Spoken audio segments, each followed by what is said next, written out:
اور تقریباً یہ جادو کی طرح اثر کر جائے گا لوگوں پر۔ مثال کے طور پر ایک جادوگر کسی محلے میں آتا ہے، شعبدہ بازی دکھاتا ہے۔ پہلے تو ہوتا تھا سڑکوں پر ہی کھڑے ہو جاتے تھے، سانپ کا کھیل دکھانے والے، یا کسی بچے کو لیٹا کر چادر اوڑھا کر اس کی گردن الگ کر کے دکھانے والے، یہ شعبدہ بازی ہوتی تھی۔ لیکن ایک بات یاد رکھیں، لوگ گھیرا ڈال کر دیکھتے تو ہیں، اس میں 90% لوگ صحیح سمجھ لیتے تھے، جبکہ وہ آنکھوں کا دھوکہ ہے۔ بہت ساری چیزیں اتنے شارپ طریقے سے وہ جادوگر کر کے دکھاتا ہے کہ تمہاری آنکھوں کو دھوکہ ہوتا ہے۔ لیکن میرے عزیزوں، اسی مجمع میں 5 یا 10% ایسے لوگ بھی ہوتے ہیں جو اس کے ان کاموں پر یقین نہیں کرتے۔ ہے ہر زمانے میں جہاں پر بھی جو جادو دکھا رہا ہے، اس کے مجمع میں پورے 100% لوگ یقین کرنے والے نہیں ہوتے۔ چند لوگوں کے دلوں میں شک ہوتا ہے، کچھ تو اس نے گڑبڑ کیا ہے۔ اب یہ وہ لوگ ہوتے ہیں ان کے اوپر جلدی جادو اثر نہیں کرتا۔ اسی طرح میرے عزیزو، آج کے زمانے میں یہ جو دجالی نظام قائم ہے، اس کا اثر بھی بھولے بھالے لوگوں میں تقریباً ہو جاتا ہے، لیکن سلیم فطرت والے جو عقل سلیم رکھتے ہیں ان پر ان کا جادو اثر نہیں کرے گا۔ اب آپ سب کو میں پہلے سے آگاہ کر رہا ہوں، قرآن کا چیلنج ہے کہ یہ پوری دنیا میں غالب آ کر رہے گا، غالب آ کر رہے گا، اور قرآن کی کوئی بات جھوٹ ہو نہیں سکتی۔ اسلام غالب آئے گا پوری کائنات پر۔ سب سے بہتر، سب سے برتر جو دین کہلائے گا دنیا میں وہ اسلام ہوگا، کیونکہ یہی دین حق ہے جس کے متعلق قرآن پاک نے ارشاد فرمایا۔ اب یہ کب غالب آئے گا، کیسے غالب آئے گا؟ رسول پاک صلی اللہ تعالیٰ علیہ وسلم تشریف لائے تھے تو صرف مکہ والوں میں یہ دین کا پرچار کرنا مقصد نہیں تھا، بلکہ یہ دین عالمی ہے، آفاقی مذہب ہے، ہر کونے کونے تک پہنچانا یہ مقصد رہا ہے۔ اسی لیے رسول پاک صلی اللہ تعالیٰ علیہ وسلم نے مدینہ طیبہ ہجرت فرمانے کے بعد کچھ خاص صحابہ کو سفیر بنایا اور خط لکھے بادشاہوں کے نام، کسریٰ کے نام پر، شاہ مقوقس کے نام پر، روم کے بادشاہ کے نام پر یہ خطوط لکھے گئے، اور صحابہ لے کر پہنچے بھی، اور ان کے درباروں میں بادشاہوں کو ڈائریکٹ انہوں نے اسلام کی دعوت دی۔ کون؟ صحابہ اکرام نے، اور کہا اسلم تسلم، اسلام لاؤ امن پا جاؤ گے۔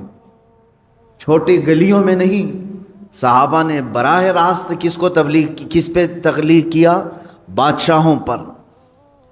اور ان میں کچھ بادشاہ دائرہ اسلام میں آ بھی گئے، اور کچھ ظلم و زیادتی بھی کیے صحابہ کے ساتھ۔ حضور صلی اللہ تعالیٰ علیہ وسلم کے ایک قاصد صحابی کو ایک بادشاہ نے قتل کر دیا، یہ پیغام لانے کی بنیاد پر، اور ایک بادشاہ کسریٰ نے حضور اکرم صلی اللہ علیہ وسلم کا خط پھاڑ کر پھینک دیا، جو اسلام کی دعوت میرے آقا صلی اللہ علیہ وسلم نے اس تک پہنچائی تھی۔ لیکن ہوا کیا؟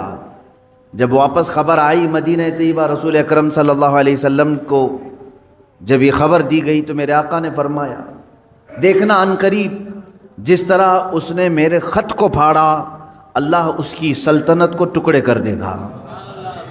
چند سال نہیں گزرے تھے، کسریٰ کے محل میں بغاوت شروع ہو گئی۔ کس نے بغاوت کی؟ خود اس کے گھر والوں نے، اس کے بیٹوں نے، یہاں تک کہ بادشاہ کو قتل کر دیا گیا، بادشاہ کو قتل کر دیا اس کے اپنوں نے۔ اور اس کی سلطنت، جو کسریٰ سپر پاور تھا اس وقت کا امریکہ تھا، اس کے اتنے ٹکڑے ہو گئے کہ 14 صدیاں گزر گئی، آج تک دوبارہ کوئی کسریٰ آیا نہیں۔ وہ سپر پاور کبھی دوبارہ دنیا میں آ نہیں سکا۔ عزیزان گرامی وقار، رسول پاک صلی اللہ تعالیٰ علیہ وسلم نے پورے دنیا میں اسلام کی تبلیغ کے لیے صحابہ کو بھیجا، حتیٰ کہ ہم ہندوستان میں ہیں، یہاں سے لے کر عرب شریف جو ہے مکہ یا مدینہ طیبہ 4000 کلومیٹر سے لمبا فاصلہ ہے۔ آج تو پلین اڑ کر کے گھنٹوں میں ادھر سے ادھر ہو جائے گی۔ اس وقت میرے آقا صلی اللہ تعالیٰ علیہ وسلم کی حیات طیبہ میں ہی سن 8 ہجری میں ہی چند صحابہ کی جماعت ہندوستان بھی آئی اور اسلام کی دعوت یہاں پر انہوں نے پیش کیا۔ یہ کیرلا کی سرزمین سے اسلام کی دعوت شروع ہوئی اور دیکھتے ہی دیکھتے پورے ہند میں بھی پھیلی۔ چند سالوں کے بعد محمد بن قاسم آئے، ان کے ذریعے سے اسلام کی دعوت اور پھیلی۔ ان کے بعد اور تابعین آئے، پھر سرکار غریب نواز تشریف لائے اور ان کے ذریعے سے اسلام کی تبلیغ میں کافی اشاعت ہوئی۔ میں یہ کہنا چاہتا ہوں کہ اللہ تبارک و تعالیٰ نے جو فرمایا لِيُظْهِرَهُ عَلَى الدِّينِ كُلِّهِ، یہ رسول کو جو دین دے کر بھیجا ہے اللہ اسی لیے بھیجا ہے کہ پوری دنیا کے دینوں پر یہ غالب آ جائے، سارے مذہب پر، سارے مذاہب پر اسلام غالب آئے گا، اگرچہ کافر اور مشرک اس کو ناپسند کریں گے۔ میرے عزیزو، وہ وقت اب تک نہیں آیا جو قرآن نے وعدہ کیا ہے کہ یہ دین غالب آ کر رہے گا، اب تک نہیں آیا۔ غالب کا مطلب یہ ہوگا کہ پوری دنیا میں صرف یہی چلے گا اور کچھ نہیں چلے گا۔ غالب کا معنی یہ میں یہاں مراد لے رہا ہوں۔ اس طرح سے 1400 سال میں کبھی نہیں ہو سکا۔ سیدنا ابو بکر صدیق رضی اللہ تعالیٰ عنہ کے زمانے میں خلافت کی وسعت ہوئی، یمن تک پہنچ گیا۔ حضرت عمر فاروق رضی اللہ تعالیٰ عنہ کے زمانے میں اور وسعت ہوئی، شام، ایران، عراق، مصر، یہ سب دائرہ اسلام میں آئے۔ حضرت عثمان غنی رضی اللہ تعالیٰ عنہ کے زمانے میں اسلام کی سرحدیں اور پھیلیں، یہاں تک کہ آذربائیجان تک پہنچ گئے۔ مولا علی کرم اللہ وجہہ الکریم کے زمانے میں اور وسعتیں ہوئی، ہند تک اسلام پھیل چکا تھا۔ اب اسی طرح بعد کے جو ملوک آئے، یعنی اموی جو خلافت تھی، اس میں جتنے بادشاہ آئے انہوں نے بھی اسلام کی وسعتوں کو پھیلایا، لیکن پورے کے پوری دنیا پر اسلام کو غالب کرنے کے لیے کوئی بادشاہ نہیں آیا۔ تقریباً عباسی خلافت جو ہے 550 سال کے قریب چلی۔ ان کے بعد خلافت عثمانیہ جو ترکی کی ہے، ان کی بھی حکومت تقریباً 600 کے آس پاس چلی، 650 سال تک۔ اب اندازہ کریں ترکی کی خلافت عثمانیہ کی بھی سرحدیں تقریباً 3 انٹرکانٹیننٹل تک پہنچتی تھی، بر اعظم۔ افریقہ بھی اس میں شامل تھا، ایشیا کے بہت سارے ممالک شامل تھے، یورپ کے بھی کئی ممالک اس میں شامل تھے ترکی کی خلافت عثمانیہ کے انڈر میں۔ پھر بھی غالب جس کو کہتے ہیں وہ نہیں تھا، بہت سارے ممالک اسلام میں نہیں تھے۔ تو اب یہ 14 صدیوں کی تاریخ میں نے آپ کو اجمالاً بتا دی، خلافت راشدہ سے لے کر خلافت عثمانیہ تک، خلافت راشدہ سے لے کر خلافت عثمانیہ تک، یعنی تقریباً 632 عیسوی سے لے کر 1921 تک پورا کا پورا جو یہ یعنی مسافت ہے، اس میں سب بادشاہان اسلام، خلفائے اسلام آئے، لیکن دین غالب جس کو کہا گیا ہے قرآن میں وہ نہیں تھا۔ ہاں چند ملکوں میں ہے، آج بھی 57 کنٹریز میں اسلام ہے تقریباً۔ اسلام تو پوری دنیا میں ہے، لیکن 57 کنٹریز ایسی ہیں جو اپنے آپ کو اسلامی ملک کہتی ہیں، جہاں کے بادشاہ، جہاں کا نظام اکثر بیشتر اسلام سے ملتا جلتا ہے۔ اسلامی کنٹریز کے نام پر 57 ملک آج بھی ہیں، لیکن پھر بھی جو اللہ نے فرمایا پوری دنیا میں غالب آئے گا وہ نہیں ہوا۔ اب ہم رب تعالیٰ سے پوچھتے ہیں مولا وہ کب آئے گا جب پوری دنیا پر صرف دین اسلام غالب ہوگا اور رسول کا یہ دین غالب آ کر رہے گا، یہ بات طے ہے۔ جب اللہ نے فرمایا تو ہونا ہے۔ اس سے پہلے جو حالات آئیں گے وہ بھی میں بتاؤں گا آج کی اس گفتگو میں۔ رسول پاک صلی اللہ تعالیٰ علیہ وسلم سے ہی پوچھ لیتے ہیں کہ آقا آپ کا لایا ہوا یہ دین پوری دنیا کے چپے چپے میں کب پھیلے گا، کب ہر انسان دائرہ اسلام میں رہے گا؟ اللہ کے نبی صلی اللہ تعالیٰ علیہ وسلم ارشاد فرماتے ہیں قیامت کے قریب میری اولاد میں ایک میرا بیٹا پیدا ہوگا جس کا نام محمد ہوگا، حضور صلی اللہ علیہ وسلم کے نام پر ہوگا، اور دنیا اسے لقب سے یاد کرے گی مہدی کے نام سے۔ اور حضور اکرم صلی اللہ علیہ وسلم نے ارشاد فرمایا میری نسل میں، میری اولاد میں، حضرت فاطمہ کی اولاد میں جب وہ پیدا ہوں گے دنیا میں اور پھر ان کی خلافت قائم ہوگی تو فرمایا گیا کہ پوری دنیا میں صرف اور صرف اسلام غالب آ کر رہے گا۔ اب وہ زمانہ کب آئے گا؟ ہاں، اللہ کا وعدہ برحق ہے۔ اللہ نے فرمایا یہ دین پوری دنیا پر غالب آ کر رہے گا، چاہے تم پسند کرو نہ پسند کرو۔ اب میری گفتگو کو بھی بہت سارے لوگ ناپسند کریں گے، وہ یہی کہیں گے ایک سامپردائک بھاشن ہے، یعنی ایک دوسرے کے بھید بھاؤ کی بات نہیں۔ میں کہوں گا اگر تم زندہ رہو گے تو دیکھو گے انشاءاللہ العزیز تم بھی اس چیز کو ایکسیپٹ کرو گے جو تمہاری روح کو سکون پہنچانے والی چیز ہے، تمہارے قلب میں اطمینان ڈالنے والی چیز ہے۔ اسلام کا مطلب یہ ہے پیس، کہ تمہارے دلوں میں اور روح میں وہ سکون پیدا کرتا ہے۔ عزیزان گرامی وقار، اب رسول پاک صلی اللہ تعالیٰ علیہ وسلم کے فرمان کا مقصد میں آپ کو سمجھاؤں۔ حضور نے فرما دیا قیامت کے قریب میری اولاد میں میرا ایک بیٹا پیدا ہوگا جس کا نام میرے نام سے مشابہ ہوگا، یعنی محمد، اور اسے پورا زمانہ امام مہدی کے نام سے یاد کرے گا، اور وہ پوری دنیا میں کائنات میں اسلام کو غالب لا کر رہیں گے۔ اسی زمانے میں عیسیٰ علیہ السلام کا نزول بھی ہوگا۔ حضرت عیسیٰ علیہ السلام آسمانوں پر آج بھی باحیات ہیں، یہ ہمارا عقیدہ ہے سارے مسلمانوں کا۔ امام مہدی کے زمانے میں عیسیٰ علیہ السلام اتریں گے۔ یہ کون سا علاقہ ہوگا اس کے متعلق حدیثیں ہیں۔ حضرت امام مہدی کا جو ظہور ہے یہ کب پیدا ہوں گے یہ نہیں معلوم، ظاہر ہوں گے، یہ پیدا ہو چکے ہوں گے، آج بھی ہو سکتا ہے، ممکن ہے، پاسبل ہے۔ جب ان کی عمر پاک 30-40 سال کے آس پاس ہوگی اور یہ مکہ مکرمہ میں خانہ کعبہ کے طواف کے دوران ایک لشکر آئے گا جو خانہ کعبہ کو ڈھانے کی کوشش کرے گا، حملہ کرے گا، اور حضرت امام مہدی دعا کریں گے۔ آپ کی دعا کی بدولت اللہ تعالیٰ اس آئے ہوئے لشکر کو زمین میں دھنسا دے گا۔ لوگ اسی دن پہچان لیں گے اور ان کے ہاتھ پر خانہ کعبہ کے سامنے بیعت کریں گے۔ اب یہاں سے امام مہدی کا ظہور ہوگا، لیکن اتنا آسان نہیں ہے کہ سب مہدی مہدی کرتے ہوئے ان کے پیچھے چل پڑیں گے، بلکہ ان کے جانی دشمن بن جائیں گے وہاں کچھ لوگ جو ان کو قتل کرنے کی یا ہلاک کرنے کی کوشش کریں گے۔ امام مہدی اپنے متبعین کو لے کر ملک شام کی طرف چلے جائیں گے۔ اب ملک شام وہ ہے جس زمین کو میرے آقا صلی اللہ تعالیٰ علیہ وسلم نے ارشاد فرمایا یہ حشر کی زمین ہے، یہ حشر کی زمین ہے، سارے لوگ ہانکتے ہوئے ادھر ہی لے جائے جائیں گے۔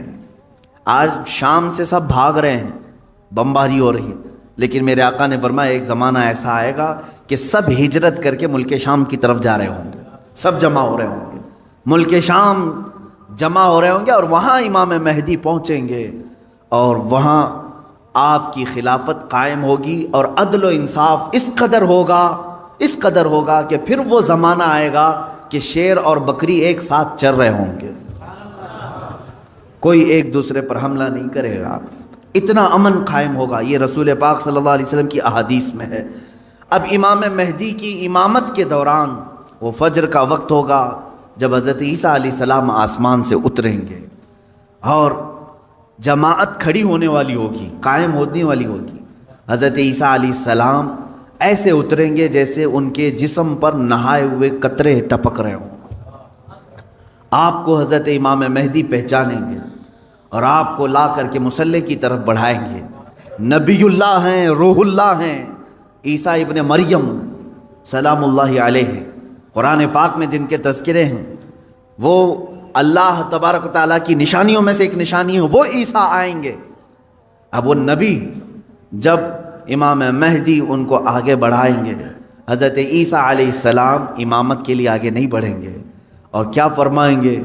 ارشاد فرمائیں گے کہ یہ مصلی امامت امت محمدیہ کا حق ہے، آپ امت مصطفیٰ ہیں، آپ امامت کریں، ہم مقتدی بنتے ہیں۔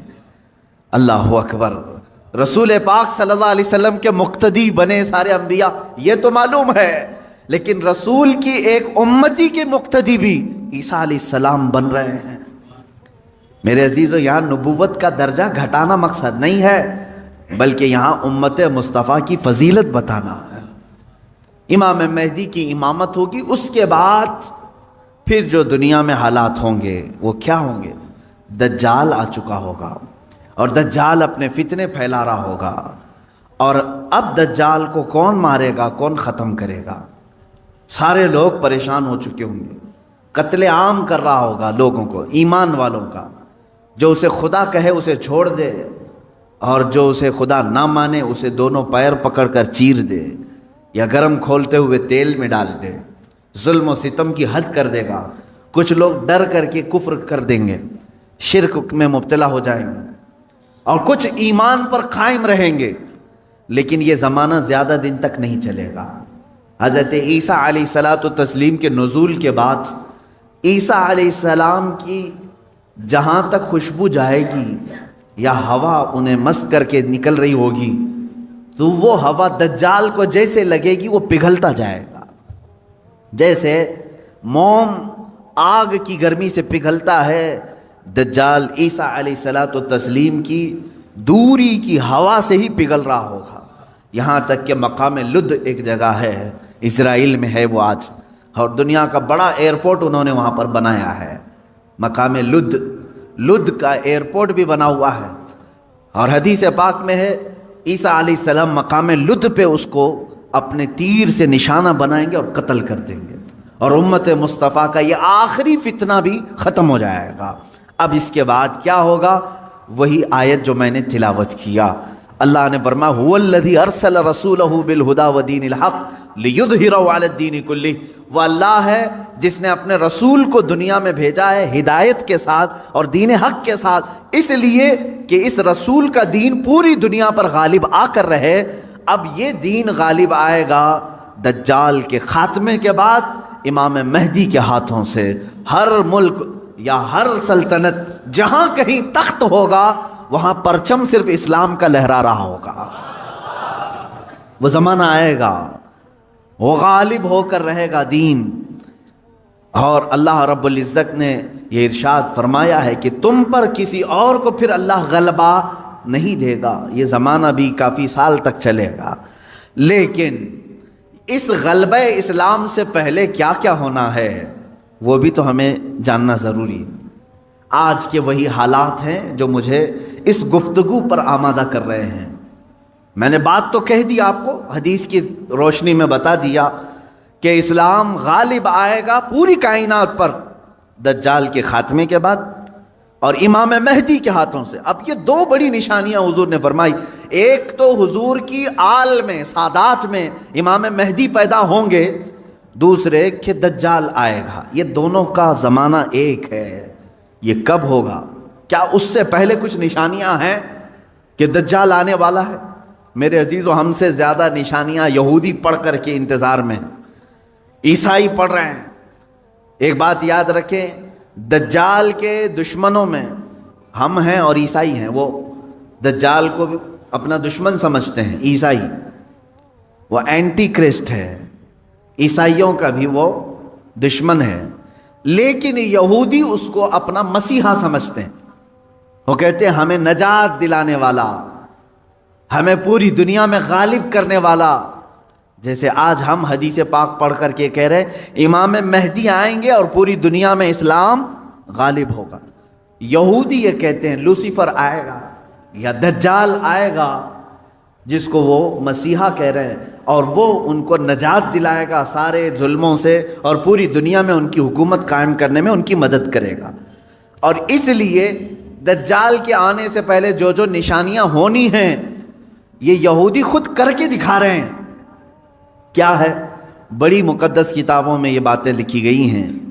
دیکھنا دجال کے آنے سے پہلے دنیا میں ایک بڑی علامت یہ ظاہر ہوگی کہ دنیا حق کو باطل بنا کر پیش کرے گی اور باطل کو حق بنا کر پیش کرے گی۔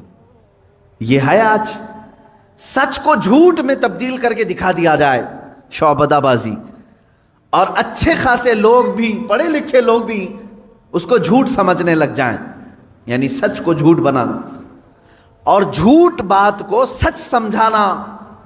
یہ اس کام میں اگر سب سے زیادہ مہارت کسی کو ہے تو یہ دجالی میڈیا کو ہے۔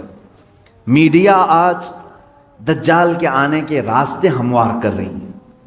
اور خود عالمی میڈیا کی بات کر رہا ہوں میں، پوری دنیا کی میڈیا اس میں ملوث ہے. ذہنوں کو ڈائیورٹ کر دینا، اصل مدے سے بھٹکا دینا، یہ کام کون کر رہا ہے آج؟ سب سے زیادہ میڈیا کر رہی ہے. میرے عزیزو، سچ بات کو جھوٹ بنا کر پیش کرنا یہ دجال کے آنے سے پہلے ہوگا، اور کثرت سے ہوگا، کثرت سے ہوگا. یوں سمجھ لیں ایک پرہیزگار متقی شخص کو لا کر کھڑا کر دیا جائے گا اور اسے 100 لوگ بولیں گے یہ چور ہے، چور ہے، چور ہے، اور دنیا سمجھنے لگے گی کہ ہاں شاید چور ہے. دنیا سمجھنے لگ جائے گی. یعنی تقریباً 90% لوگ ان کی باتوں پر یقین کرنے لگ جائیں گے کہ شاید یہ چور ہے، شاید یہ چور ہے. اور اسی طرح کسی ظالم منحوس چور کو لا کر کے وہ کھڑا کریں گے اور کہیں گے یہ پرہیزگار ہے، یہ پرہیزگار ہے، یہ پرہیزگار ہے، اور دنیا اس کو پرہیزگار سمجھنے لگ جائے گی. کیا یہ دونوں چیزیں آج کرنے کے لیے پوری social media, internet, news channel نہیں ملوث ہیں اس میں؟ چوروں کو حکومت پر بٹھا کر کے ان کی فضیلت بیان کرنا ہندوستان سے زیادہ ہمیں کہاں نظر آئے گا؟ سب سے زیادہ ہمیں یہاں نظر آتا ہے. جو پورے کے پورے ملک کو گبن کر کے بیٹھے، اسے مسیحات اور اسے لوگوں کا ایسا بے کسوں کا کس جس کو کہا جائے ایسا بنا کر پیش کرنا، یہ میڈیا کا رول ہے. عزیزان گرامی وقار، پورے ذہنوں کو ڈائیورٹ کیا جائے گا اور تقریباً یہ جادو کی طرح اثر کر جائے گا لوگوں پر. مثال کے طور پر ایک جادوگر کسی محلے میں آتا ہے، شعبدہ بازی دکھاتا ہے. پہلے تو ہوتا تھا سڑکوں پر ہی کھڑے ہو جاتے تھے سانپ کا کھیل دکھانے والے، یا کسی بچے کو لیٹا کر چادر اوڑھا کر اس کی گردن الگ کر کے دکھانے والے، یہ شعبدہ بازی ہوتی تھی. لیکن ایک بات یاد رکھیں، لوگ گھیرا ڈال کر دیکھتے تو ہیں، اس میں 90% لوگ صحیح سمجھ لیتے تھے، جبکہ وہ آنکھوں کا دھوکہ ہے. بہت ساری چیزیں اتنے شارپ طریقے سے وہ جادوگر کر کے دکھاتا ہے کہ تمہاری آنکھوں کو دھوکہ ہوتا ہے. لیکن میرے عزیزو، اسی مجمع میں 5 یا 10% ایسے لوگ بھی ہوتے ہیں جو اس کے ان کاموں پر یقین نہیں کرتے. ہے ہر زمانے میں جہاں پر بھی جو جادو دکھا رہا ہے اس کے مجمع میں پورے 100% لوگ یقین کرنے والے نہیں ہوتے. چند لوگوں کے دلوں میں شک ہوتا ہے کچھ تو اس نے گڑبڑ کیا ہے. اب یہ وہ لوگ ہوتے ہیں جن کی عقل سلیم ہوتی ہے اور دل پاک ہوتا ہے، ان کے اوپر جلدی جادو اثر نہیں کرتا. اسی طرح میرے عزیزو، آج کے زمانے میں یہ جو دجالی نظام قائم ہے اس کا اثر بھی بھولے بھالے لوگوں میں تقریباً ہو جاتا ہے، لیکن سلیم فطرت والے جو عقل سلیم رکھتے ہیں ان پر ان کا جادو اثر نہیں کرے گا. اب آپ سب کو میں پہلے سے آگاہ کر رہا ہوں، اپنے ذہن کو، اپنے عقل کو سلیم بنا کر کے رکھو. یہ کیسے رہے گا؟ اللہ کی باتوں پر یقین رکھو، اور اس کے علاوہ جو بھی کہے گا، اللہ اس کے رسول کے علاوہ جو بھی کہے گا وہ سچ بھی ہو سکتا ہے، جھوٹ بھی ہو سکتا ہے، مگر میرے مولا کے قول میں جھوٹ کی طرف شائبہ بھی نہیں، سچ ہی ہوگا. جب تمہارے ذہنوں میں یہ بات آئے گی تو پھر تم دنیا کو 100% ایمان لانے والے، یقین کرنے والے نہیں رہیں گے. آج دیکھ رہے ہیں آپ، میں مسلسل پچھلے 1 ہفتے سے دیکھ رہا ہوں، فرانس میں جو گستاخی ہوئی اور اس کے پاداش میں جو کچھ بھی حالات ہوئے سب کو معلوم ہے. فرانس میں جو کچھ ہوا اس پر ڈیبیٹ انڈیا میں بھی چل رہا ہے. ہندوستان کے ہر نیوز اینکر اس کو لے کر کے گرما گرم بحث کر رہے ہیں، اور کچھ ایسے لوگوں کو لا کر بٹھایا جاتا ہے، مجھے ان کے بارے میں معلوم نہیں، وہ پیڈ ہوتے ہیں یا بکے ہوئے ہوتے ہیں، یا ان کو اسکرپٹ یعنی سکھائی جاتی ہیں، لکھ کر کے دیے جاتے، پتہ نہیں کون لوگ بیٹھتے ہیں. آپ کو عام لوگ ہیں آپ، مجھے معلوم ہے، لیکن میں آپ کے سامنے گفتگو کر رہا ہوں. سنیے، ایک اسکول کا ٹیچر بلیک بورڈ پر کارٹون بناتا ہے رسول پاک صلی اللہ علیہ وسلم کا. اس کی شکایت بھی ہوتی رہی لیکن وہ باز نہیں آیا، اور اسی علاقے کا کوئی ایک نوجوان اس سے برداشت نہیں ہوا، اس نے جا کر کے اس کا سر قلم کر دیا. یہ ہے، معلوم ہے آپ کو. یہ رپورٹ ہے، آپ کو معلوم ہے. اس نے سر قلم کر دیا، وہ اس کا اپنا پرسنلی معاملہ تھا، عبداللہ شیشانی جو بھی ہے. اب اس کو کیا چھوڑ دیا؟ لوگوں نے چھوڑ دیا عبداللہ کو، بلکہ اسی وقت گولیوں سے بھون دیا فرانس کی پولیس نے، ختم کر دیا. دونوں ختم ہو گئے، جن کے دونوں کے معاملات تھے وہ چلے گئے. اب میں ایک جملہ کہتا ہوں، تمہارے نزدیک عبداللہ شیشانی ٹیررسٹ ہے، یعنی اس نے سر قلم کیا اس لیے یہ ٹیررسٹ ہے. ہمارے نزدیک رسول کا خاکہ بنانے والا سب سے بڑا ٹیررسٹ، ظاہر سی بات ہے. اب فیصلہ یہی ہوگا، تمہارے نظر میں جو ٹیررسٹ تھا اس نے اس کو قتل کیا جو ہمارے نظر میں ٹیررسٹ تھا. بہرحال یہ معاملہ ہو گیا یا ختم ہو گئی بات. لیکن میرے عزیزو، اس واقعے کے بعد فرانس کی حکومت کو کسی ایک کی طرفداری کر کے گورنمنٹ بلڈنگوں پر حضور پاک صلی اللہ علیہ وسلم کے خاکے لگانے کا کیا مقصد تھا؟ حکومت کسی ایک ویکتی کے، ایک پرسنل شخص کی حمایت کرتے ہوئے اور گورنمنٹ کی بلڈنگ پر بڑی سائز میں حضور پاک صلی اللہ علیہ وسلم کی تصویر لگا رہی ہے، یعنی کارٹون بنا کر کے. کارٹون در حقیقت یہ گالی کی صورت ہے. آدمی صاف گالی نہیں دے سکتا تو اس کی صورت بگاڑ کر کے کہیں لکھ جائے. حضور پاک صلی اللہ علیہ وسلم کو انہوں نے کیا. اب پوری دنیا بھر کے مسلمانوں میں جو غصہ ہے میرے عزیزو، یہ قتل جو ہو چکا تھا وہ 8 دن پہلے ہو گیا، 10 دن پہلے ہو گیا، معاملہ ختم ہو گیا. اس قتل پر کسی نے احتجاج نہیں کیا، کہیں ہے کسی پروٹیسٹ نہیں ہوا. پوری دنیا بھر کے مسلمان جو راستوں پر آئے یا پروٹیسٹ کیے، کس کے متعلق؟ فرانس کی حکومت نے جو یہ غلطی کی ہے، اپنی عمارتوں پر، گورنمنٹ کی بلڈنگوں پر جو رسول پاک کے خاکے لگائے، اس کے خلاف پوری دنیا بھر کے مسلمانوں کو غصہ ہے اور سب آئے. یہ بات صاف صاف میں بتا رہا ہوں آپ کو، سنیے. آپ کا میرا غصہ بھی کس پر ہے؟ دیکھیں، ٹیچر کا معاملہ ختم ہو گیا، اس نے کیا تھا، سامنے والے نے مار دیا، وہ معاملہ ختم ہو گیا، وہاں ختم ہو گئی چیز. اور جس نے قتل کیا اس کو بھی تم لوگوں نے نہیں چھوڑا، وہ بھی اس کو بھی گولیوں سے مار دیا، معاملہ ختم. لیکن ایک گورنمنٹ کا بلڈنگ پر اس طرح سے تصویریں لگانا، یہ در حقیقت پوری دنیا کے مسلمانوں کو جھنجھوڑنا تھا، پوری دنیا کے مسلمانوں کے دلوں پر ضرب لگانا تھا. اب ہم پروٹیسٹ کیے، آپ پروٹیسٹ کیے، ہم نے کہا، لیکن ہندوستان میں آنے کے بعد اب دجالی نظام کی جو میڈیا ہوتی ہے یہ کیا کرتی ہے؟ پورے بحث کو ڈائیورٹ کرتی ہے، پورے مدے کو ڈائیورٹ کرتی ہے. یہ سارے جتنے پروٹیسٹ ہو رہے ہیں، نیوز والے اسے کیا دکھا رہے ہیں جانتے ہیں آپ؟ نیوز والے یہ دکھا رہے ہیں کہ دیکھو، ایک ٹیررسٹ کی حمایت میں اتنے مسلمان ہندوستان کی سڑکوں پر آ گئے. یعنی عبداللہ شیشانی نے جو قتل کیا ٹیچر کا، اس کی حمایت میں یہ سارے لوگ کھڑے ہیں اور پورا ڈیبیٹ اسی پر چل رہا ہے. کیا آپ لوگ ہندوستان میں رہ کر کے ایک قتل کی حمایت کرتے ہیں؟ ایک قتل کی حمایت کرتے ہیں؟ ہم نے کہاں یہ قتل کے متعلق پروٹیسٹ کیا ہے؟ بتاؤ ذرا سے. اس عبداللہ نامی لڑکے کا کسی ایک کے ہاتھ میں بینر آیا پوری دنیا میں کہیں پر کہ اس کے قتل کی حمایت میں پروٹیسٹ ہو رہا ہے؟ میرے عزیزو، پورے مدے کو ڈائیورٹ کرنا یہ میڈیا کا کام ہے، جبکہ انہیں معلوم ہے کہ پوری دنیا کے مسلمان جو پروٹیسٹ کر رہے ہیں وہ قتل کے متعلق نہیں، بلکہ وہ فرانس کی گورنمنٹ کی حرکتوں پر پروٹیسٹ کر رہے ہیں. اب اس کی ایک مثال میں آپ کو بتا دوں.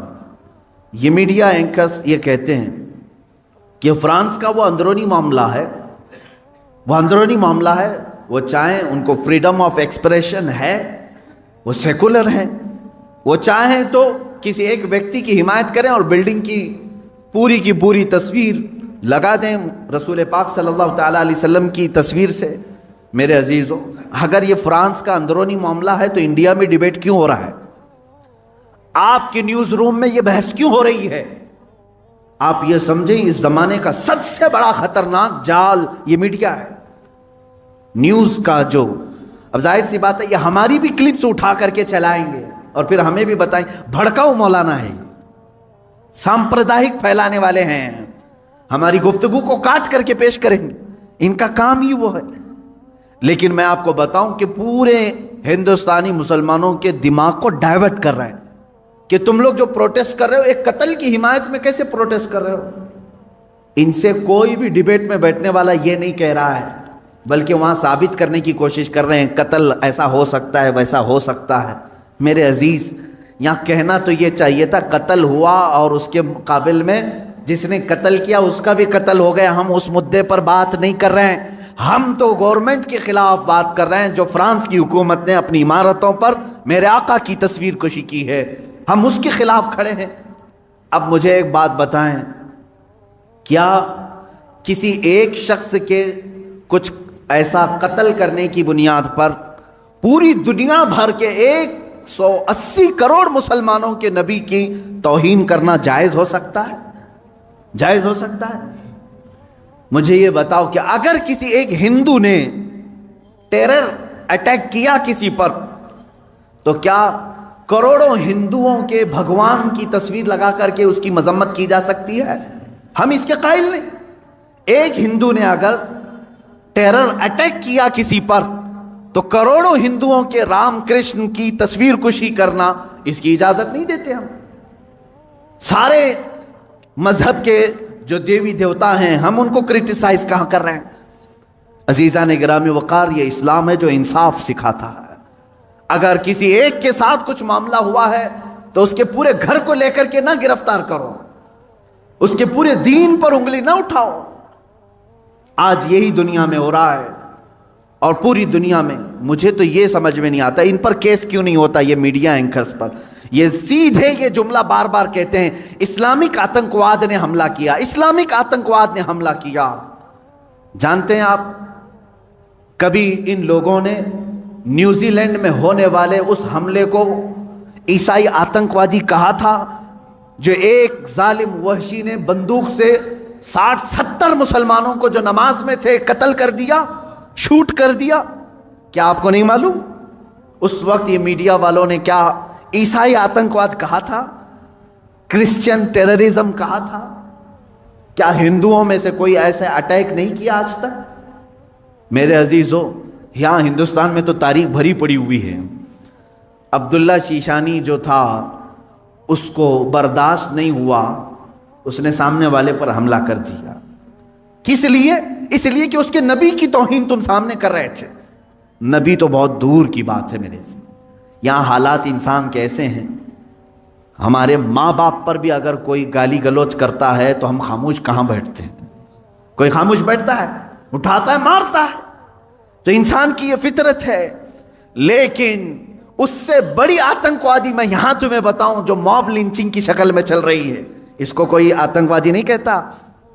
ایک تبریز کو پکڑ کر کے سارے یہ سنگھی جو اصل بھنگی ہیں سب مارتے ہیں اور قتل کر ڈالتے ہیں۔ ان کو کوئی میڈیا کا نیوز اینکر ٹیرر اٹیک نہیں کہتا۔ مر گیا بیچارہ، بیوہ ہے اس کی آج۔ کس بنیاد پر مارا تھا اس کو؟ کس بنیاد پر؟ کیا اس تبریز نے کبھی ہندوؤں کے دیوی دیوتاؤں کی تصویر کشی کی تھی یا کسی دین کی مذمت کی تھی؟ نہیں، فقط چند لوگوں نے مل کر کے اس کو مسلمان سمجھ کر کے قتل کر دیا، مار ڈالا۔ پہلو خان اس سے پہلے کہ یہ قتل ہیں، اور آپ کو اس سے پہلے کی بھی واقعات معلوم ہے 5-6 سال میں کیا چل رہا ہے۔ کسی کے گھر میں گھسے یہ آتنکوادی، اس کے گھر میں گائے کا گوشت ہے، اس کی وجہ سے اسے قتل کر دیا۔ یہ کیسے تمہاری فریڈم ایکسپریشن ہے؟ یہاں تو تمہیں کھانے کی آزادی نہیں ہے، فرانس کی حمایت میں بولنے کے لیے بیٹھے ہوئے ہیں۔ ان کے پاس منہ کیسے ہے؟ یہ میڈیا جو آج کہہ رہی ہے، کیا فرانس کو اتنی آزادی نہیں ہے کہ وہ کسی کی تصویر نکالے؟ میں کہتا ہوں تم پہلے اپنی آزادی کو دیکھ لو، پہلے اپنی آزادی کو دیکھ لو۔ آج سے تقریباً 15 سال پہلے ایک بوڑھے شخص کو ہندوستان سے باہر کیا تھا تم نے بھی، ایم ایف حسین کو، معلوم ہوگا اس نے کچھ دیوی دیوتاؤں کی تصویر نکالی تھی، وہ بھی 90 کی دہائی میں، 92 میں یا 93 میں. اس کو 10-12 سال کے بعد اٹھا کر کے جلا وطن کر دیا، وہ قطر میں جا کر کے ختم ہوا. یہاں تم برداشت نہیں کر پاتے اور فرانس کے متعلق ڈیبیٹ کرنے بیٹھے ہوئے ہیں کہ مسلمان کیوں نہیں برداشت کر رہے ہیں، کیوں اتنے بھاؤک ہو جاتے ہیں. ان کے نبی کے بارے میں اگر کوئی کہتا ہے تو اتنے زیادہ بھاؤک نہیں ہونی چاہیے. میرے عزیز، تمہیں معلوم نہیں تم اپنے دیوی دیوتاؤں سے کیسی محبت کرتے ہو، یہ ہمیں معلوم نہیں، لیکن ہم اپنے نبی سے اپنی جان سے زیادہ محبت کرتے ہیں. تم قتل کر لو، تم ٹکڑے کر لو، ہمارے بہت سارے ٹکڑے ہو چکے ہیں، آج ہم ان کے متعلق کھڑے بھی نہیں ہو پا رہے ہیں. شام جل گیا ہے، یمن برباد ہو گیا ہے، عراق تباہ ہو گیا ہے. کون ہے دنیا میں جو پروٹیسٹ کرتے ہوئے آگے آ رہا ہے؟ کون ہے؟ اس لیے کہ ہم اپنے ٹکڑے تو برداشت کرتے ہیں، نبی کی شان میں ادنا توہین برداشت نہیں کر سکتے. یہ ہماری جان سے زیادہ کا معاملہ ہے. آپ یہ سمجھتے ہیں فریڈم آف ایکسپریشن ہونا چاہیے، یعنی آزادی اظہار رائے اس کو کہتے ہیں، اپنی رائے کے اظہار کرنے کی آزادی. دے کر کے دکھاؤ، یہاں ہم پر کیس کر دیں گے آپ نے ایسی ایسی باتیں کیوں کی. میں آپ سے پوچھتا ہوں، کیا مجھے فریڈم آف ایکسپریشن نہیں ہے؟ فریڈم آف سپیچ نہیں ہے؟ ہمیں گفتگو کرنے کی ہمارے پاس یہاں پر کسی کو آزادی نہیں. کتنے تو رپورٹروں کو ان لوگوں نے جیل میں بھیج دیا ہے حق بات بتانے کی وجہ سے. ابھی کل یا پرسوں ایک کتے کو گرفتار کیا ہے تو پورے کی پورے لوگ راستوں پر کھڑے ہو گئے. نہیں، یہ فریڈم آف ایکسپریشن کے خلاف ہے، اس لیے کہ ہمارا پالا ہوا تھا، تم نے کیسے پکڑ لیا؟ ہمارا پالا ہوا تھا. اصل میں بات یہ ہے کہ ایک اسٹیٹ کی میونسپلٹی نے یا پولیس نے یہ سمجھا کہ آوارہ کتا ہے اور گرفتار کر لیا. ہوا ایسی ہی، ادھر ادھر پھرنے والے کتوں کو میونسپلٹی گرفتار کرتی ہے، لیکن شاید میونسپلٹی کو معلوم نہیں تھا اس کے گلے میں پٹا تھا کسی کا، وہ پالا ہوا تھا. اس کی وجہ سے اب مالک راستے پر آ گئے کہ ہمارا کتا گرفتار ہو گیا ہے. لیکن میرے عزیزو، یہ ڈبل رول آپ کو معلوم نہیں. آپ ایک دوسرے اسٹیٹ میں جائیں، تحقیق کریں، آپ کو معلوم ہوگا صرف 4 سال کے اندر 10 یا 12 ایسے نیوز اینکر ہیں جنہوں نے صحیح بات بتائی تو ان پر کیس ٹھوک دیا اور انہیں اندر بھیج دیا ہے. وہاں کہاں ہے فریڈم آف ایکسپریشن؟ یہ جو دنیا میں چل رہا ہے، اس جال کو سمجھو، یہ دجال کے آنے سے پہلے کا جال ہے. آپ سے صرف اور صرف میں ایک ہی گزارش کروں گا، اور میری بات سننے والوں سے میری اپیل ہے، ایک اپیل ہے کہ آج اللہ رب العزت نے تمہیں عقل سلیم عطا کیا ہے. جو کچھ یہ جادو دکھا رہے ہیں اس پر 1% بھی یقین مت کرنا، یقین مت کرنا. اس جال سے اپنے آپ کو باہر کر لو. جو TRP کے چکر میں پورے گھوٹالے کر رہے ہیں ان سے تم باز آ جاؤ، نکل جاؤ. دنیا کی خبریں دیکھنے کے لیے آپ کو صرف اور صرف ان کی بکواس دیکھنا ضروری نہیں ہے. اب دنیا گلوبل ولیج کی شکل اختیار کر چکی ہے. ادھر نظر ہٹاؤ، ادھر نظر ہٹاؤ، سب تمہیں دکھ جائے گا. لیکن ان دجالی نظام کے پیروکاروں کے پیچھے نہ جائیں، یہ میری آج کی یہی گزارش ہے. ورنہ جادو تم پر بھی اثر کرے گا اور تم بھی وہی بولی بولو گے، تم بھی وہی بولی بولو گے. 4-5 سال کے اندر ان لوگوں نے ایسا ہی فیلڈ بھی بنائی، جو پہلے کٹر دشمن تھے وہ آج کٹر حامی بن گئے، ان کے جے جے کار کرنے لگے. یہ بھی آپ نے دیکھا ہوگا. تو میڈیا کا اثر دماغوں پر آنے نہ پائے، اس بات کی میں اپیل کروں گا. اس لیے کہ دجال کے آنے سے پہلے جو علامات بتائی گئی اس میں سب سے بڑی علامت یہ ہے، حق کو باطل بنا کے پیش کیا جائے گا اور باطل کو حق بنا کر پیش کیا جائے گا. جیسے فلسطین کو بھی دیکھ لیں. فلسطین ایک چھوٹا سا ملک، یہ فرسٹ ورلڈ وار میں مسلمانوں کی آبادی پوری 4000 یہودیوں کو رہنے کے لیے شرن دیا گیا. شرن کہتے ہیں نا، پناہ دی گئی 4000 یہودیوں. اب یہ ان کی ہجرت شروع ہوئی 4000 سے، فلسطین جانے لگے لاکھوں کی تعداد میں پہنچ گئے. 1948 کے زمانے میں 1947 جو ہماری آزادی کا سال ہے، اسی کے دوسرے سال اسرائیل میں وہ جو 4000 آئے تھے اب لاکھوں کی تعداد میں جمع ہوئے. انہوں نے اعلان کر دیا کہ یہ فلسطین نہیں ہے، یہ اسرائیل ہے، یہ ہمارا ملک ہے، ہمارے باپ داداؤں کا ملک ہے، پہلے سے ہم یہیں آباد تھے۔ اب وہ دنیا کو منانے لگے، اپنی ایمبیسیاں ہر ملک میں کھولنے لگے۔ کچھ ملک اس وقت نہیں تسلیم کر رہے تھے کہ نہیں تم کنٹری نہیں ہو، تم زبردستی قبضہ کیے ہو، لیکن میڈیا نے اتنا دماغ واش کیا کہ آج عرب کی دھرتی پر بیٹھے ہوئے بادشاہ بھی یہ کہنے لگے فلسطین تھا ہی نہیں، اسرائیلی اصل ہے۔ مان لیا، یہ جادو اثر کر گئے۔ آج متحدہ عرب امارات بھی کہتا ہے کہ اسرائیل ایک کنٹری ہے، ہم اس کو تسلیم کرتے ہیں۔ سعودی نے بھی تسلیم کر لیا ہے، جارڈن تو بہت پہلے سے تسلیم کیا ہوا ہے، مصر تسلیم کیا ہے، اب سوڈان کی باری ہے۔ اس طرح سے جو اسلامک کنٹریز تھے وہ کہتے تھے فلسطین ہمارا قبلہ اول ہے، وہاں پر بیت المقدس ہے، سالہ سال سے مسلمان آباد ہیں۔ کوئی تسلیم نہیں کرتا تھا، لیکن میڈیا کا جادو اثر کرتا رہا۔ انہوں نے ایسی فیلڈ بنائی کہ اب ہر کوئی ان کے انڈر میں آتا رہا۔ یہ دجال کے آنے سے پہلے یہ فیلڈ ہموار کی جائے گی۔ اب مسلمانوں، آپ اپنے ذہن کی خبر لو، اپنے دماغ کی خبر لو، کیا ان کی بنائی ہوئی فیلڈ پر تم بھی اپنا دین بیچ کر کے ان کی جے جے کار کرو گے، یا پھر رسول پاک کے لائے ہوئے دین پر برقرار رہو گے؟ اپنے ذہن کی خبر تم خود لے لینا۔ دنیا جو دکھا رہی ہے میں اس کو ایکسپٹ کر لوں گا۔ جیسے مار مار کر کے کسی کو چور کہلوایا جائے، پولیس کا کام ہوتا ہے، وہ ظلم برداشت نہیں کرتا، آخر میں کہتا ہاں میں نے چوری کر لیا، لے جا کر کے کورٹ میں پیش کر دیا، دیکھو ہم نے اس کو اقرار کرا دیا اس نے چوری کیا، تم نے اس پر اتنی لاٹیاں ماری، اتنا کچھ کیا، مجبور ہو کر کہ اس نے کیا۔ یہی کام پوری دنیا میں کیا جائے گا، جگہ جگہ پکڑ کر کے مارنا، تمہاری داڑیاں کھینچنا، تمہاری ٹوپیاں اتارنا، تمہیں قتل عام کرنا، کسی ملک سے دربدر کرنا، مسلمان ڈر جائے، سہم جائے۔ اور یہ جو بولی بول رہے ہیں کہ تم آتنکواد ہو، آتنکواد ہو، تم ان کے ظلم کو برداشت نہ کر پا کر کے یہ کہنے لگ جاؤ گے کہ ہاں صحیح میں یہ مسلمان آتنکواد ہیں۔ یہاں تک وہ تمہیں لانا چاہتے ہیں، یہاں تک لانا چاہتے ہیں۔ میرے عزیزو، یاد رکھنا یہ جو ظلم کیے جا رہے ہیں آج پوری دنیا میں، اس سے خطرناک ظلم دجال کے زمانے میں آئے گا۔ حضور پاک صلی اللہ تعالیٰ علیہ وسلم نے فرمایا آدم علیہ السلام کی پیدائش سے لے کر قیامت تک جتنے فتنے آئے ان میں اگر سب سے بڑا کوئی فتنہ ہے تو وہ دجال کا ظہور ہے۔ میری امت اس میں بھی مبتلا ہوگی، لیکن ڈرو مت، گھبراؤ مت۔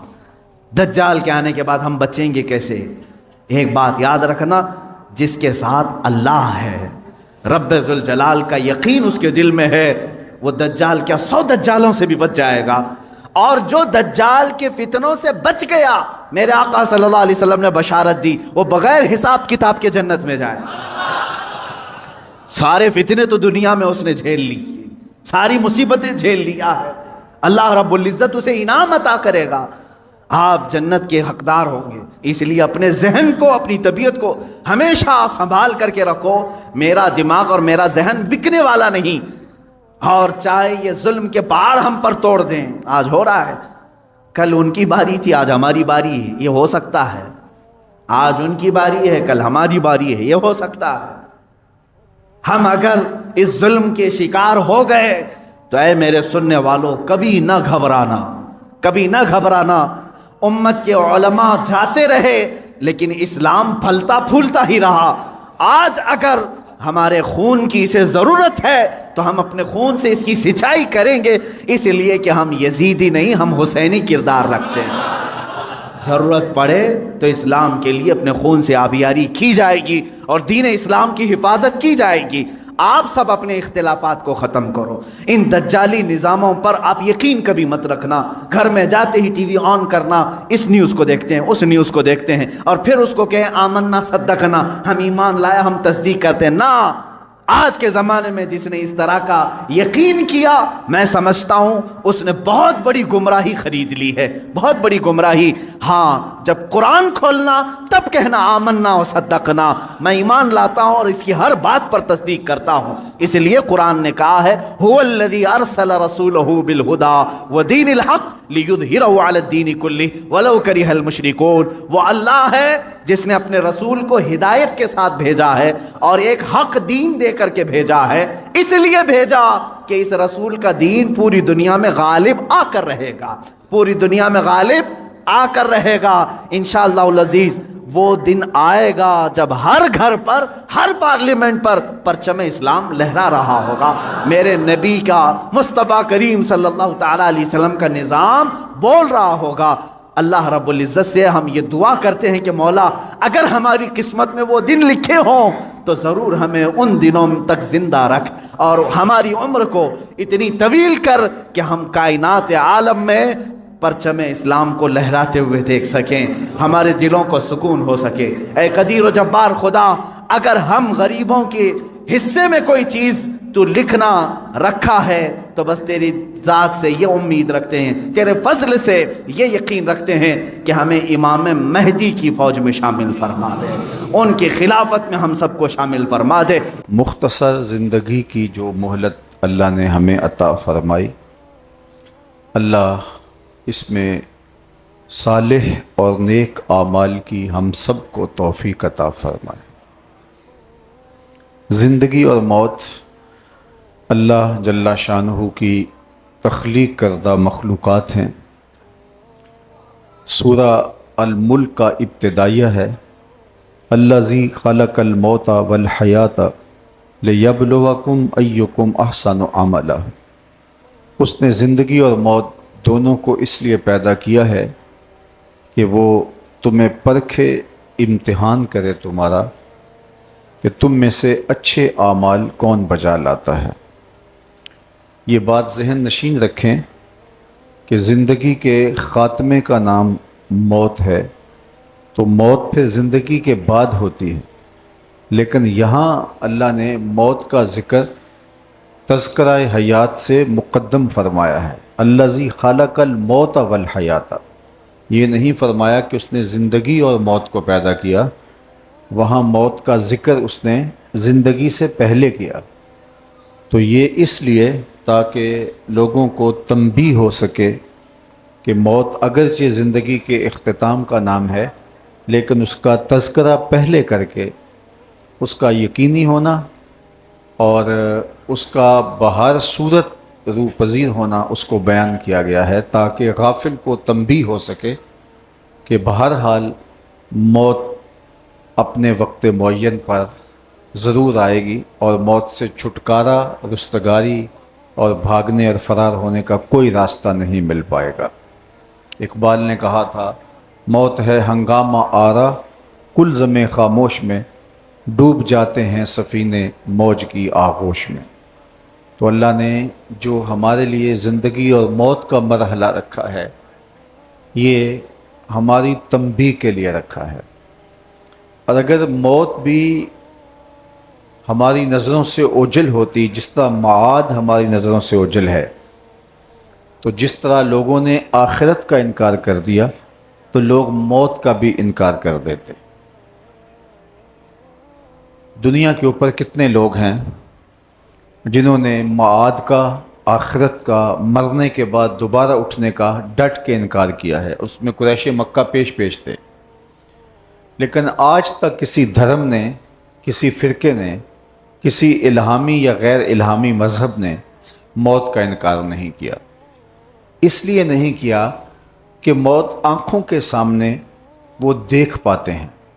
معاد ایک غیبی امر ہے، اس کا انکار کر دیا۔ اگر موت کو بھی آخر میں رکھ دیا جاتا، لوگ پیدا ہوتے رہتے لیکن مرتے نہ، اور جس طرح پہاڑ ایک بار پیدا کر دیے گئے اور پھر ان کو فنا کر دیا جائے گا، آسمان ایک بار پیدا کر دیے گئے پھر لپیٹ لیے جائیں گے، زمین یکبارگی پیدا کر دی گئی پھر اس کو سمیٹ لیا جائے گا، سمندر ایک بار پیدا کر دیے گئے پھر ان کو آگ لگ جائے گی، تو سارے انسان بھی ایک بار پیدا کر دیے جاتے پھر ان کا اختتام موت پہ ہوتا، تو لوگ موت کا انکار کر دیتے۔ تو اللہ نے ہمارے لیے موت کو ہمارے درمیان رکھ کر ہمیں سنبھلنے کا موقع دیا ہے، اور زندگی میں ایک نظم موت کی وجہ سے ہے، ورنہ معاد کی طرح جس طرح قریش نے کہا کہ ہم الوہیت کے قائل ہیں لیکن اس میں وہ گڑبڑ کرتے تھے، نبوت کے قائل ہیں، انتصاب کا انکار کرتے تھے جناب رسالت مآب صلی اللہ علیہ وسلم کے ساتھ۔ لیکن وہ معاد کا، آخرت کا ڈٹ کے انکار کرتے تھے۔ وہ کہتے یہ کیسے ہو سکتا ہے، جب ہم مر جائیں، ہماری ہڈیاں گل جائیں تو دوبارہ کیسے اٹھائیں گے؟ بلکہ نضر بن حارث ایک کافر تھا، وہ کسی قبرستان سے گزر رہا تھا تو اچانک اس نے ایک ہڈی دیکھی جو بڑی شکستہ ہو چکی تھی، تو اس نے اس کو اٹھایا تو وہ اتنی بھربھری تھی کہ اس کے ہاتھ کے لمس سے اس کے ریزے گرتے تھے۔ تو اس نے سمجھا کہ میرے عقیدے پہ بہت بڑی دلیل ہے، تو وہ ہڈی اٹھا کے اللہ کے محبوب کے پاس لے آیا اور آ کے کہنے لگا آپ کہتے ہیں کہ مرنے کے بعد دوبارہ اٹھائے جائیں گے، تو یہ ہڈی جو اتنی شکستہ ہو گئی ہے کہ میرے ہاتھ کے لمس کو بھی گوارا نہیں کرتی اور اس کے ریزے زمین پہ گر رہے ہیں، اس ہڈی کو کون دوبارہ زندگی دے گا؟ تو وہ سمجھا کہ میں ایک ایسی مثال لے آیا ہوں کہ اس کا جواب نہیں ہوگا۔ سورہ یاسین کا آخری رکوع ہے، وَضَرَبَ لَنَا مَثَلًا وَنَسِیَ خَلْقَهُ قَالَ مَن يُحْيِي الْعِظَامَ وَهِيَ رَمِيمٌ۔ یہ اپنی تخلیق کو بھول گیا ہے تب یہ باتیں کر رہا ہے۔ اگر اس کو یاد ہوتا کہ میں پیدا کیسے ہوا ہوں تو یہ سوال ہی کھڑا نہ ہوتا۔ یہ خود فراموش ہو کے یہ سوال کر رہا ہے اور یہ ہڈی اٹھا لایا اور کیا کہتا ہے، مَن يُحْيِي الْعِظَامَ، ان ہڈیوں کو کون زندہ کرے گا، وَهِيَ رَمِيمٌ، جب یہ اتنی شکستہ اور بھری ہو گئی۔ اب اس کا جواب سنیے۔ جواب آیا، قل، اے محبوب فرما دیجئے، یحییھا الذی انشأھا اول مرہ وہو بکل خلق علیم، تم فرما دیجئے اب تو ہڈیاں ہیں اور بکھری ہوئی ہیں اور اس کے بکھرے ہوئے ریزے ہیں، جب ہڈیاں بھی نہیں تھیں جس خدا نے انسان بنا لیا وہ ہڈیوں کو جوڑ کے بھی بنا لے گا۔ جب ہڈیوں کا بھی وجود نہیں تھا، هل اتی علی الانسان حین من الدہر لم یکن شیئا مذکورا، انسان پر ایسا وقت بھی آیا تھا کہ یہ قابل ذکر چیز ہی نہیں تھی، میٹیریل نہیں تھا، مادہ نہیں تھا، نقشہ نہیں تھا، جن اجزائے ترکیبیہ سے یہ مرکب ہوا ہے، آگ، ہوا، مٹی اور پانی سے، یہ تھا ہی نہیں۔ تو جب اس کا میٹیریل تک نہیں تھا، اس کا نقشہ تک نہیں تھا، تو وہ وقت بھی اس کے اوپر آیا ہے۔ تو اب تو اس کے بکھرے ہوئے میٹیریل ہیں، اس کی بکھری ہوئی ہڈیاں ہیں، ان کو جوڑنا کیا مشکل ہے۔ یہ اگر کوئی کہے کہ یہ مائک اگر خراب ہو جائے تو اس کو کون صحیح کرے گا؟ میاں جس کمپنی نے اس کو ایجاد کیا ہے، اس کا وجود ہی نہیں تھا، تو جس نے اس کو بنا لیا ہے تو ٹوٹے ہوئے کو جوڑنا اس کے لیے کیا مشکل ہے؟ تو فرمایا قل یحییھا الذی انشأھا اول مرہ وہو بکل خلق علیم، اے محبوب فرما دیجئے کہ جب یہ ہڈیاں بھی نہیں تھی تو جس نے انسان کو بنا لیا وہ ہڈیوں کو جوڑ کے بھی بنا لے گا۔ اب تو میٹیریل بکھرا پڑا ہے، جب میٹیریل بھی نہیں تھا، جب اس کا نقشہ بھی نہیں تھا، تو جس نے اس کو تراشا، اس کو حسن دیا، اس کو جوانی بخشی، اس کو اعتدال دیا، الذی خلق فسوی، اللہ اکبر، کیسا حسن، کیسا جمال دیا۔ یا ایھا الانسان ما غرک بربک الکریم الذی خلقک فسواک فعدلک فی ای صورۃ ما شاء رکبک۔ انسان کو مخاطبت کر کے اللہ فرماتا ہے، انسان ما غرک بربک الکریم، اس کریم رب سے تجھے کس نے مغرور کر دیا ہے، کیسے دھوکے میں مبتلا ہو گیا۔ الذی خلقک، دیکھ اس نے تجھے پیدا کیا، تیرا اور اس کا رشتہ کتنا گوڑا ہے کہ وہ تیرا خالق لگتا ہے۔ اللہ اکبر، فسواک فعدلک فی ای صورۃ ما شاء رکبک، تجھے توازن بخشا، تجھے حسن دیا، تجھے جوانی دی، تجھے اعتدال دیا، تیری آنکھوں میں چمک رکھی، تیرے کانوں میں شنوائی کی طاقت رکھی، تیری زبان کو بولنا سکھایا، تجھے گفتگو کا طریقہ، اسلوب اور سلیقہ دیا، تجھے فہم و ادراک کے اجالے بخشے، تجھے زندگی کا خوبصورت نظم عطا کیا۔ یہ زبان تو جانور کے منہ میں بھی ہوتی ہے لیکن وہ بول نہیں پاتا، لیکن تجھے بولیاں سکھائی، تجھے فہم و ادراک کے اجالے بخش دیے، تجھے عقل سلیم عطا کر دی، تجھے خیر و شر میں امتیاز کرنے کا سلیقہ سکھایا۔ اللہ اکبر، وَہَدَيْنَاهُ النَّجْدَيْنِ، تجھے دونوں گھاٹیاں خیر و شر کی بتائیں۔ یہ انسان جب اس دنیا پہ آتا ہے تو اس کی زبان ہوتی ہے لیکن وہ بول نہیں سکتا، سنتا ہے سمجھ نہیں پاتا، پاؤں ہوتے ہیں چل نہیں سکتا، ہاتھ ہوتے ہیں چھو نہیں سکتا، یہ آنکھیں رکھتا ہے دیکھتا ہے پہچان نہیں پاتا، لیکن پھر آہستہ آہستہ یہ ساری چیزیں اللہ تعالیٰ سلیقے سے اس کے اندر ودیت کرتا۔ لیکن وہ انسان جو پیدا ہوتے دیکھتا ہے لیکن پہچانتا نہیں، زبان ہے بولتا نہیں، ہاتھ ہیں پکڑ نہیں سکتا، ٹانگیں ہیں چل نہیں سکتا، فہم و ادراک ہے لیکن ابھی وہ امتیاز نہیں پیدا کر سکتا، وہی انسان جب پیدا ہوتا ہے وَهَدَيْنَاهُ النَّجْدَيْنِ، اللہ فرماتا ہے کہ ہم نے دو ابری ہوئی گھاٹیوں کی طرف اس کی رہنمائی فرمائی. وہ پیدا ہوتا بچہ جو سب کچھ یہاں آ کے سیکھتا ہے، ماں کی چھاتی سے اس نے دودھ کیسے چوسنا ہے اللہ یہ سکھا کے بھیجتا ہے اس کو. یہ اس کی ابتدائی ضرورت تھی اور اس کے بغیر وہ زندہ نہیں رہ سکتا تھا، لہٰذا اللہ نے اس کو ماں کے پیٹ سے یہ سکھا کے بھیجا. پھر آہستہ آہستہ فرمایا ہم نے تجھے توازن بخشا. دو آنکھوں کے سائز میں تھوڑا سا فرق ہو جاتا تو قدے راہ نہ رکھنے والا کتنا بھدا لگتا. پھر دو ٹانگوں کے سائز میں جو ہے وہ آدھے انچ کا بھی فرق اللہ ڈال دیتا تو مجھے بتائیے کہ کتنا کڑیل جوان چلتے ہوئے کتنا بھدا لگتا. اس نے انسان سب کچھ اعضاء کا توازن بخش دیا، لیکن اس کو اس کے دماغ کے کچھ پرزے ڈھیلے کر دیے جاتے تو اس کی قمیض کے پیچھے گھر کا پتہ لکھا ہوتا کہ اگر کسی کو ملے تو اس ایڈریس پہ پہنچاتے ہیں. اللہ نے انسان کو بتایا ذرا تو غور کر، تو اس رب کو بھول گیا ہے جس نے تجھے خلق کیا، پھر تجھے توازن بخشا، تجھے حسن دیا، تجھے جوانی دی اور تیرے اعضاء کو اعتدال بخشا، اور تو اس رب کو بھول گیا ہے جو تیرا خالق لگتا ہے. میں یہاں رک کے ایک بات کروں گا، وقت بہت کم ہے، کہ ماں سے اولاد کو اتنا تعلق کیوں ہے؟ تو آپ سب کا ایک ہی جواب ہوگا، اس لیے کہ ماں اولاد کو جنم دیتی ہے. اس لیے ماں کے سینے میں اولاد کے لیے اتنی محبت ہے کہ دنیا کے کسی ترازو پہ اس محبت کو تولا نہیں جا سکتا. سمندر کی پاتال تک تو شاید کوئی پہنچ گیا ہو، لیکن ماں کے پیار کا کنارہ آج تک کسی کو نہیں ملا. ماں اللہ کی رحمتوں کا ایک مجسم روپ ہے. یہ آج کل سڑکوں کے کناروں پہ ترازو لگے ہوتے ہیں، پورا کنٹینر تول لیا جاتا ہے سامان سمیت. تو میں کہتا ہوں آج تک کوئی ایسا ترازو ایجاد نہیں ہوا کہ جس پر ماں کے پیار کو بھی تولا جا سکے. ماں جب بولتی ہے تو اس کے لہجے میں جبریل بولتا ہے. ماں جب مسکراتی ہے تو لگتا ہے جنت کی ساری کلیاں کھل اٹھی ہیں. ماں جب ہاتھ اٹھا کے دعا مانگتی ہے تو اللہ اولاد کے حصے کی رحمت اس کے اوپر نچھاور کر دیتا ہے.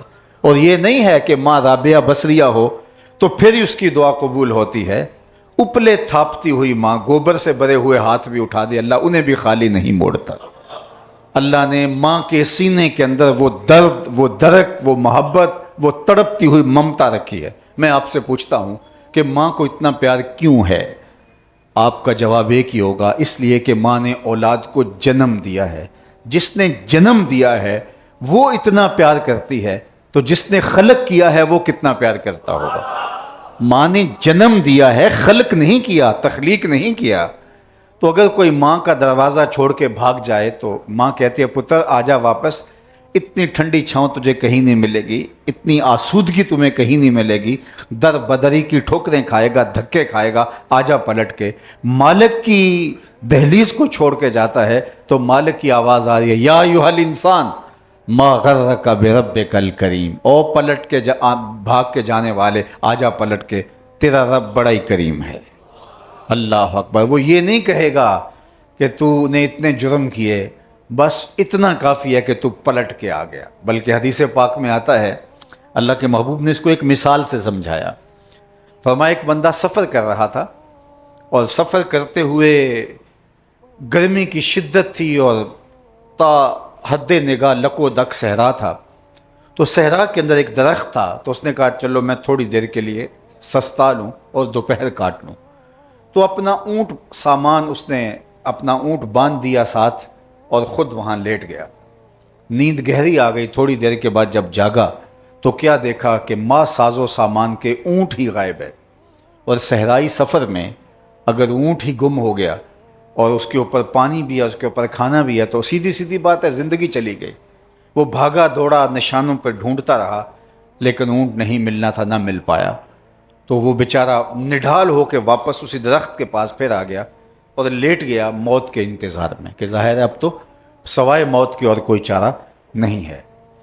تو اسی اثنا میں اس کی دوبارہ آنکھ لگ جاتی ہے. پھر تھوڑی دیر کے بعد جب آنکھ کھلتی ہے تو کیا دیکھتا ہے؟ اچانک نظر اٹھی تو وہ اونٹ ماں ساز و سامان کے پاس کھڑا ہے اونٹ کیا ملنا تھا، زندگی مل گئی۔ تو شدت فرحت سے خوشیوں کے وفور میں وہ کہتا ہے اللہم انت عبدی وانا ربک، اے اللہ تو میرا بندہ اور میں تیرا رب۔ کہنا تو یہ تھا کہ تو میرا رب اور میں تیرا بندہ، لیکن خوشیوں کے ہجوم میں درک گیا اور اپنے جذبات پہ قابو نہ رہا۔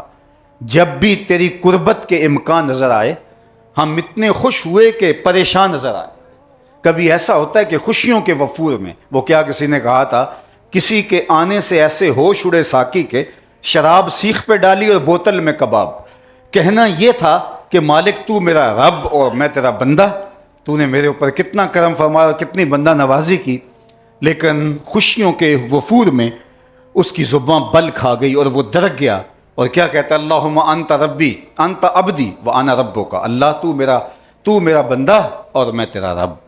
حضور نے فرمایا صحابہ بتاؤ، جس بندے کے ہوش بھی اڑ گئے خوشی میں، اور یہ اس کی کیفیت تھی کہ اس کو یہ بھی نہیں سمجھ آ رہی میں کیا بول رہا ہوں، بتاؤ اس کی خوشی کا کیا عالم ہوگا؟ تو صحابہ نے کہا حضور حد ہو گئی۔ فرمایا جب کوئی بندہ توبہ کر کے اللہ کی دہلیز پہ واپس آتا ہے گناہوں کو چھوڑ کے، اللہ اس سے بھی زیادہ خوش ہوتا ہے کہ میرا بندہ پلٹ کے میری چوکھٹ پہ آ گیا۔ وہ یہ نہیں دیکھتا، دنیا والے تو جان نہیں چھوڑتے، بندہ توبہ بھی کر لے تو اس کے ماضی کو نہیں بھولتے۔ اللہ جل شانہ بندے کی توبہ پر نہ صرف اس کے گناہ معاف کرتا ہے بلکہ ان کے گناہوں کو بدل کے نیکیوں میں تبدیل فرما دیتا ہے۔ تو جتنا بڑا گناہ گار تھا اتنا بڑا نیکوکار بن گیا۔ حضرت عمر آپ کو پتہ ہے ہاتھ میں کوڑا رکھتے تھے اور موقع کے اوپر ہاتھ جاری کر دیا کرتے تھے۔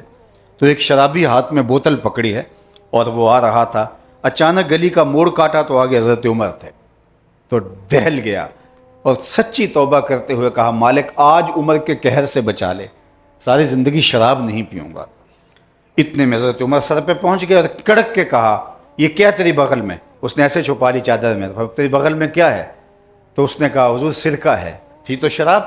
اس نے کہا سرکہ ہے۔ تو عمر بھی کب ٹلنے والے تھے، کہا نکال۔ تو اس نے ڈرتے ڈرتے نکالا تو وہ واقعی سرکہ بن چکا تھا۔ جو رب شراب کو سرکے میں بدلنے پہ قادر ہے وہ مالک گناہوں کو نیکیوں میں بدلنے پہ قادر ہے۔ کوئی جتنا بڑا گناہ گار ہوگا اتنا بڑا وہ نیکوکار بن جائے گا اگر اللہ کی دہلیز پہ آ جائے۔ یہ اٹھتے ہوئے جنازے، یہ پھیلی ہوئی قبریں، یہ ہم سے جدا ہوتے ہوئے لوگ جن کو ہم دفن کر کے آتے ہیں، اصل یہ ہمارے لیے عبرت بنتے ہیں۔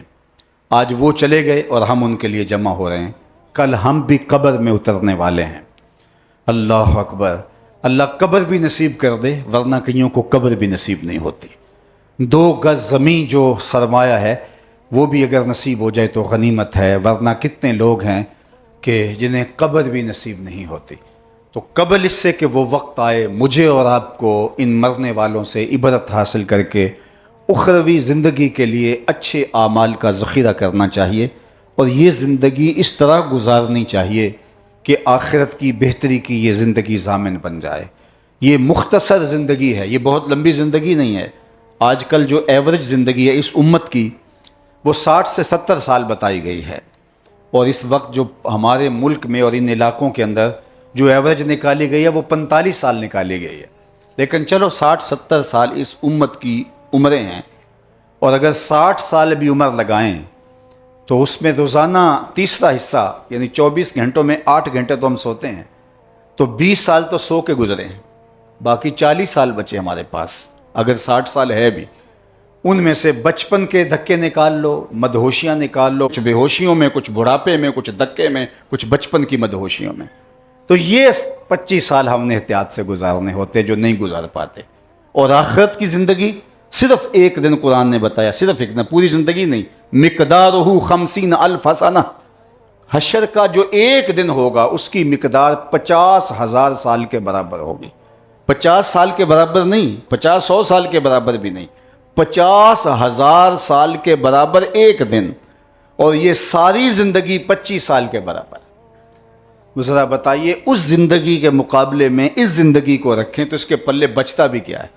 اس لیے جب پوچھا جائے گا کہ دنیا میں کتنا وقت گزارا تو وہ کہے گا یومن او بعد یوم، ایک دن یا دن کا کچھ حصہ، بس اتنا وقت لگے گا۔ یہ چھوٹا سا نقطہ ہے صحرا میں پڑا ہوا، اس کو احتیاط سے گزارنا. اس لیے داتا گنج بخش علی حجویری علیہ رحمہ کے مرشد شیخ ابو الفضل الختلی فرماتے دنیا یومن ولنا فیہا صومن، دنیا ایک دن ہے اور ہم روزہ رکھ کے گزار رہے ہیں.